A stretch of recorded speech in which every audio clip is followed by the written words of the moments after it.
us who get the question, how do you do it all the time, which is probably everyone in this room, we need help. We need to talk about it. And what I've found very late in life, probably way too late in life, is that I can't do it without the women that I surround myself with. And I think that just not even knowing you, but being in the room with this topic on a Tuesday night when there are 10,000 other things we could all be doing, it's the right room to be in. So thank you for coming. Awesome, thanks, Neha. Thank you. I'm not sure that this mic is on. Like you need it. I know. I'm so shy and quiet, and I'm trying to break out of my shell. Because I'm in it. I have a 12-year-old and a 9-year-old, and I remember trying to find my first new job after I had my daughter. So she was about 1 or 2, and I had that moment where I thought, no one's going to ever hire me. But secretly, really what I wanted was everyone to think I was like such a team player until the day I burned out. And when I burned out, I got pity and everyone feeling sorry for me.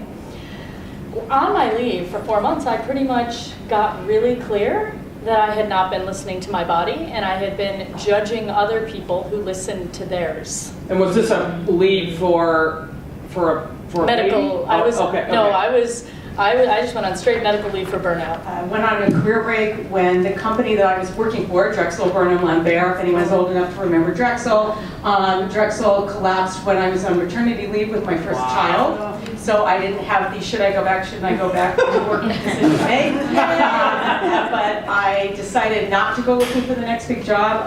I was able to work for the local Drexel office because they reincorporated independently, and I did project work for them. I had 3 more kids. And then, so that was a 5-year period of doing project work. And then when my 4th child was born, I began a 6-year period at home with my kids. And then started iRelaunch. And what we do is we run career reentry conferences and events all over the country. And we are involved with companies helping them create reentry internship programs that are just like internship programs for traditional entry-level employees. We want all companies that have those programs to also create internship programs for people returning after career breaks.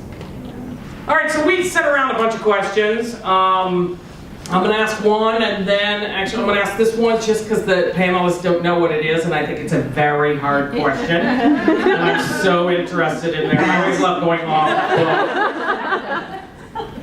So if you're interviewing for a position, you're pregnant but not showing, should you tell them? Should you tell your potential employer while you're interviewing? I would say no. At least not on the first interview. You don't have to reveal anything. I'd say let them like you, let them get to know you, and then when you start to talk turkey, then you can talk turkey because you're going to want to know what their benefits are. I always say the truth is the right answer always. When you reveal that to them, I think is important. I think it needs to be before the offer. Otherwise, they may feel betrayed. Yeah. And you don't want to start a relationship with anyone, especially your employer, on that note. But I do think you are as much interviewing them as they are interviewing you, and you need to remember that. You want them loving you. You want them coming back and saying, we have got to have you in this position. And now you're talking turkey, and now you can come back and just like, as Jennifer so well put it, that now it's just part of the negotiation package of everything else that's going on. So has anybody interviewed for a position and you really knew walking in that you needed flexibility? When my husband got laid off during the recession, he worked gigs for like 2.5 years looking for full-time. And that was, so we're living it, because his wife is there going, flex, flex. And then, by the year 2.5, you're like, flex, flex.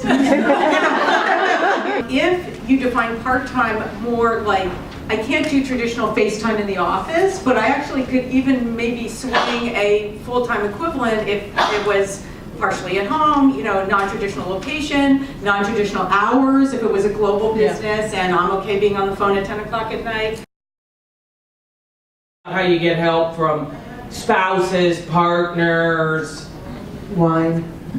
what? Wine, bottles of wine. Yes, exactly. I actually wanted everybody to think I was like a superstar team player. Like it wasn't conscious. I only realized it when I was no longer doing that job, how empty I felt, that I thought everybody would be judging me. Then I realized, Wow. oh wow, you didn't even realize that that's why you were doing it. It was a little bit of a subconscious motivation. Wow. Some of us who do not have children feel guilty if self-care or looking after our home in another way, or our spouses, or just ourselves is not a legitimate reason to not be available for the job. That somehow we have to, as you say, make up for the rest, or that, oh gee, if I had kids, it would be okay, I could leave at this hour, but because I don't, or again, that boundary thing. So how do you value self-care as much as caring for your children or your parents? What I really, and I think hopefully what the world is turning to is more in performance, not time in the office. Because I don't care if you're on Mars, what I do care about is the job's getting done. Topic of flexible work. If everyone's using it, then it's not a working mother ghetto issue, where it's, oh, it's just, because you have kids, you get it, and thus becomes the mommy track, which becomes less opportunity, it feeds on. So it behooves all the working parents that everyone uses, the minute a man uses it, it's for everyone, and it's a powerful benefit. A lot of them don't like asking for help because they feel like, well, he won't do it as good as I do it. But let him be a dad. Let him help out. If you do have an older kid that's in the house that's 19 or 18, let them help with the laundry. Let them help with the chores. Why are you so afraid to have that clear communication with people who are around you that can be a resource for you? How do you do that though? I need to hear some answers. This is excellent. Wow, look at the crazies coming out. All right, so I'm going to come right here first, and then we're going to go around, because I want to hear, how do you let go of that control? It takes practice. It does. It does. And it wasn't easy.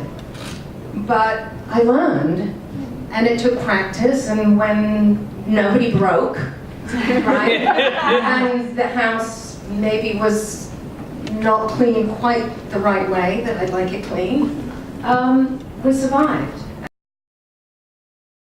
I had a conversation with my brother, and he said to me, I swear this is the most profound statement he's ever said to me. He said, being a sacrificial mother is not the only kind of mother you can be. Wow. And it really sort of resonated with me. Wow. And that really is what helped me get past this guilt in saying that if I'm not okay, he won't be okay. So I have to learn how to be okay by letting go, which will in turn, assist my son.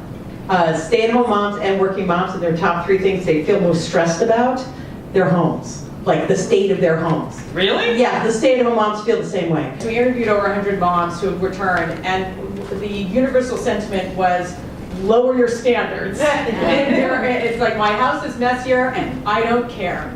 The idea of asking for help being a weakness, right? That I should be able to do it all myself. That, I can tough it all out. The interesting place is asking someone else for help is where connection is born. Oh, totally. Right? And so if I'm not in tune with what's happening inside of me, I can't interact successfully in the world. So start paying attention how you know something gives you energy or drains you of energy. Know what you value, and you will know whether to say yes to it or no to it. And your yes means nothing if you can't say no.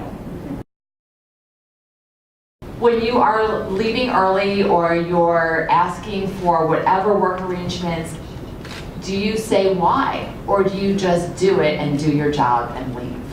I don't think you have to say it in order to justify it. Thank you so much again, and please feel free to drink. People said they were here for wine, so Yeah. go ahead. I'm getting All right, wine so now. thank you. Yeah.